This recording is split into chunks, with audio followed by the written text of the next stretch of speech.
Hello bachcho, let's read this given question. So the given question says that in Millikan's oil drop experiment an oil drop is held stationary by a potential difference of 400 volt.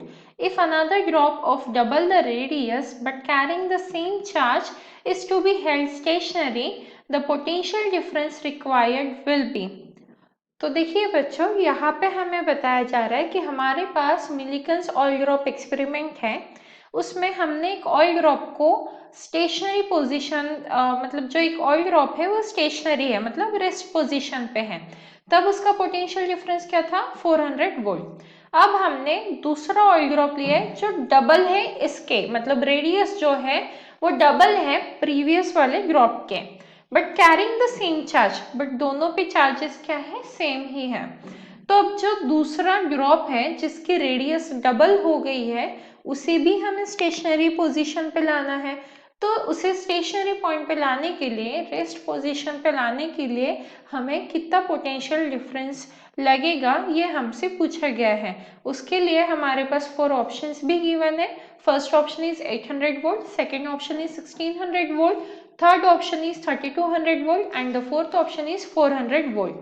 तो इस question को solve करने के लिए जो हमारा की concept रहेगा, की कंसेप्ट वो रहेगा Millikan's drop oil drop experiment.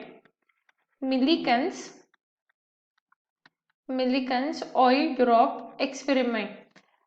इस एक्सपेरिमेंट में जो हमारा मेन एम था इस एक्सपेरिमेंट को परफॉर्म करने का, जो साइंटिस्ट है उन्होंने इस एक्सपेरिमेंट को परफॉर्म किया था क्योंकि वो पता कर सके कि जो ऑयल ड्रॉप है वो जो है उस पर कितने चार्जेस रहते हैं, मतलब to calculate the charges present on the oil drop. तो इसके लिए उन्होंने मेथड कैसे फॉलो की थी? जो एक फ्री फॉल वाला उन्होंने सिचुएशन कंसिडर किया, मतलब जो ऑयल ड्रॉप है वो जब फ्री फॉल रहता है, मतलब सिर्फ उस पर ग्रेविटेशनल फोर्स एक्ट कर रहा है, वो एक सिचुएशन उन्होंने कंसिडर की थी। सेकेंडली क्योंकि ऑयल ड्रॉप जो है वो चार्ज है, तो चार्ज जो पार्टिकल है वो इलेक्ट्रिक फील्ड में अफेक्ट होता है। तो तब वो क्या नेचर शो करता है, कुछ इस बेसिस पे उन्होंने ये एक्सपेरिमेंट परफॉर्म किया था। अंडर फ्री फॉल कंडीशन जब पार्टिकल या जो ऑयल ड्रॉप है वो अनचार्ज था, बट जैसे ही हमने उसे चार्ज ऑयल ड्रॉप में कन्वर्ट कर दिया तो यूनिफॉर्म इलेक्ट्रिक फील्ड का असर क्या रहेगा, इन सब के बेसिस पे उन्होंने ये एक्सपेरिमेंट परफॉर्म किया था ताकि वो जो चार्ज है उसे मेजर कर सकते। Measurement of charge on an electron, जो इलेक्ट्रॉन है उस पर कितना चार्ज होता है ये वो मेजर कर सके। अब इस क्वेश्चन को सॉल्व करने के लिए हमारा जो की कंसेप्ट है वो मिलिकन्स ऑयल ड्रॉप एक्सपेरिमेंट है।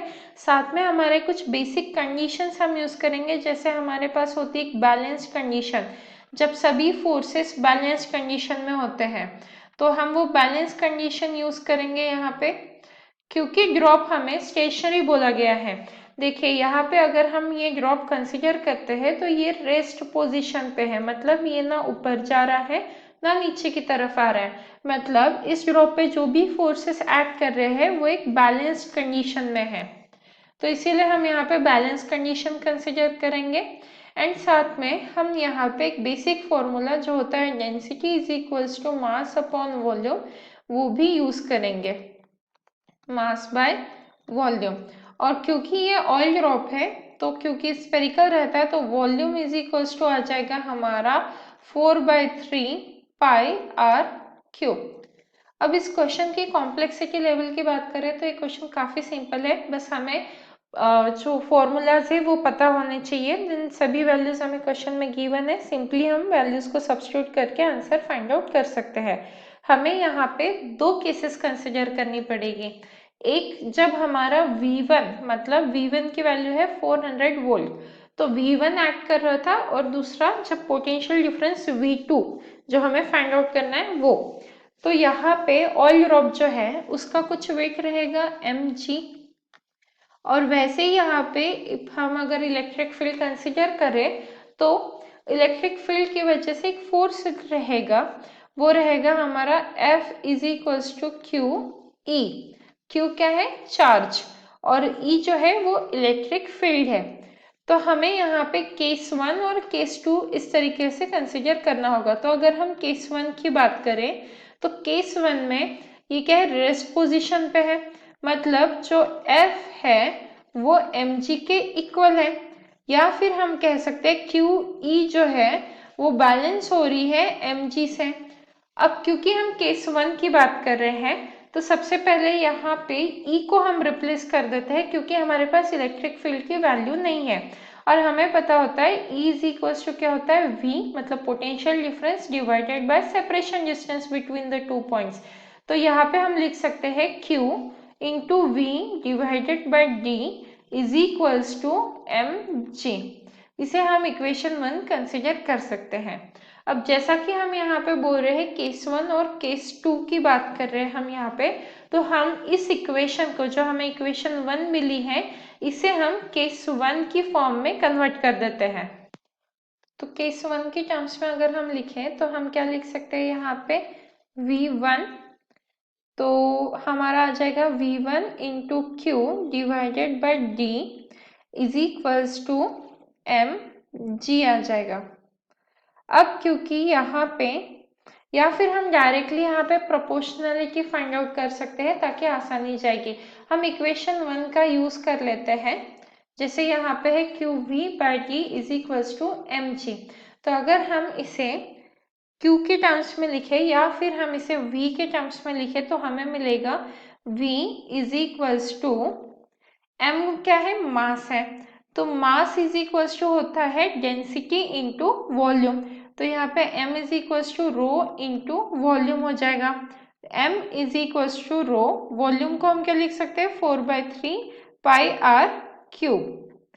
तो यहाँ पे v इज इक्वल्स टू क्या आ रहा था हमारा, mg into d divided by charge that is q। तो यहाँ पे क्या आ जाएगा, v इज इक्वल्स टू, मास के बदले हमें रो डालना होगा, रो 4/3 पाई r क्यूब इंटू जी, और हम क्या लिख सकते हैं यहाँ पे, जो d है वो भी, एंड डिवाइडेड बाय q।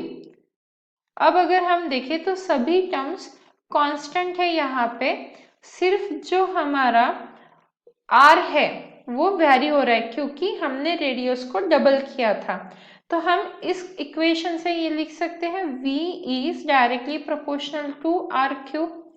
अब अगर हम केस 1 केस 2 देखें तो हमारा क्या था, v1 divided by v2 is equal to, हम यहाँ पे लिख सकते हैं r1 divided by r2 whole cube. But पहले हमारा r1, इफ अगर हम 1 कंसिडर करते हैं तो सेकेंड केस में क्या हो रहा है, डबल हो रहा है, मतलब हम r2 को इफ r1 के टर्म्स में एक्सप्रेस करें तो 2 इंटू r1 आ जाएगा। तो यहाँ पे हम क्या पुट कर सकते हैं, r2 के बदले यहाँ पे आ जाएगा r1 divided bye twice of r1, और ये हो जाएगा होल क्यूब। r1 से r1 कैंसिल हो गया, क्योंकि हमें v2 की वैल्यू फाइंड आउट करनी है, तो v2 इज इक्वल्स टू क्या हो जाएगा,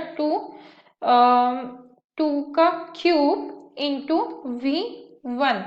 तो 2 का क्यूब मतलब 8 हो जाता है, और v1 की वैल्यू हमें 400 क्वेश्चन में गिवन है, तो ये अल्टीमेटली आंसर आ जाएगा 3200 वोल्ट। मतलब सेकेंड केस में इफ हमें ड्रॉप को स्टेशनरी ही रखना है तो हमें कितना पोटेंशियल डिफरेंस प्रोवाइड करना होगा, 3200 वोल्ट। अब अगर हम ऑप्शन चेक करें तो जो ऑप्शन सी है हमारा वो परफेक्टली मैच कर रहा है, and hence the final answer for this question is the to held the to hold the the charge, or we can say the charge oil drop stationary, the potential difference required is 3200 volt. Hope you understood it well. Thank you.